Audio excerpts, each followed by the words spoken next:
Maintenant, nous allons passer en revue l'espace auto-formation de la médiathèque numérique. Celui-ci est séparé en 3 rubriques: apprentissage, langues étrangères et soutien scolaire. Allons voir la rubrique apprentissage. Vous avez la possibilité de suivre des cours en ligne. Très divers, guitare, dessin, couture, mais aussi tout ce qui concerne l'informatique avec Excel, Word et même les réseaux sociaux. Grâce au petit moteur de recherche sur votre gauche, vous pouvez chercher les cours qui vous intéressent en fonction de vos centres d'intérêt. Dans l'espace apprentissage de la médiathèque numérique, dans la rubrique auto-formation, vous pouvez aussi passer le permis B pour la voiture, mais aussi le permis bateau, côtier et fluvial. Révisez les panneaux de signalisation grâce au livre. Vous avez la même chose pour les juniors. Et ensuite, vous pouvez passer l'examen en conditions réelles.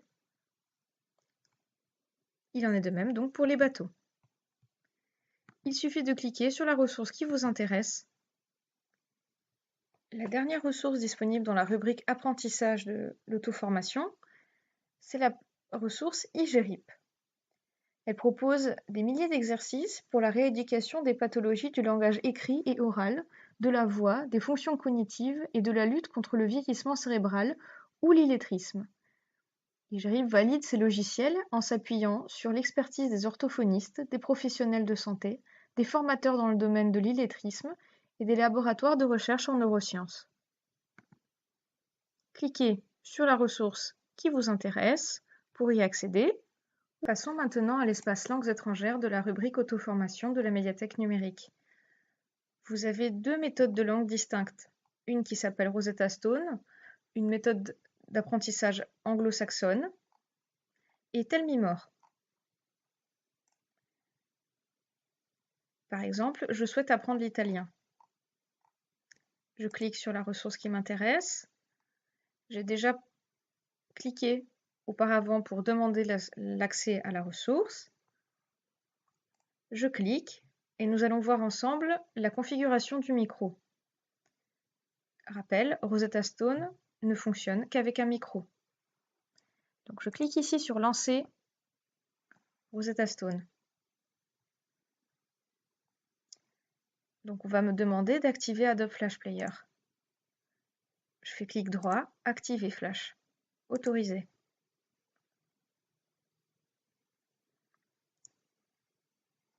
C'est à partir d'ici qu'il faut configurer le micro.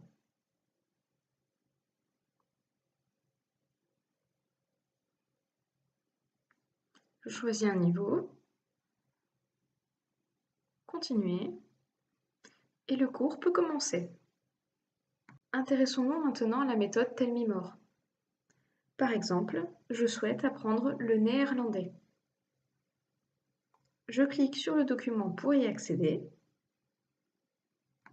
J'accepte les conditions d'utilisation. Lorsque ce message apparaît, comme d'habitude, j'autorise l'utilisation d'Adobe Flash Player. Lorsque vous allez vous lancer dans la configuration, peut-être qu'un message d'autorisation du micro apparaîtra. Cliquez sur Autoriser et Mémoriser pour ne plus revoir ce message. Une autre ressource pour apprendre des langues, c'est MyCow. MyCow est fait vraiment pour se perfectionner en anglais et non pas pour apprendre de zéro. Donc si vous souhaitez vous perfectionner en anglais, cette ressource est parfaite. Je clique dessus et j'arrive sur le site. Vous avez différents espaces, un journal qui suit l'actualité, avec des articles de longueur différente et donc de difficultés différentes, des exercices. Vous pouvez ici vous entraîner à tester votre compréhension orale et écrite, des tests de certification pour passer par exemple le BULAT ou le TOEIC, une rubrique pour l'anglais professionnel si vous souhaitez par exemple travailler à l'étranger, vous aurez tout ce qu'il vous faut pour vous préparer, une boîte à outils où vous pourrez par exemple tester votre prononciation, et ici, la dernière rubrique, ce sont les favoris. Vous pouvez mettre en favoris tous les contenus de MyCow. Une ressource intéressante pour les enfants, c'est Kidilang. Vous pouvez apprendre des langues étrangères grâce à des petites histoires, des comptines ou des jeux.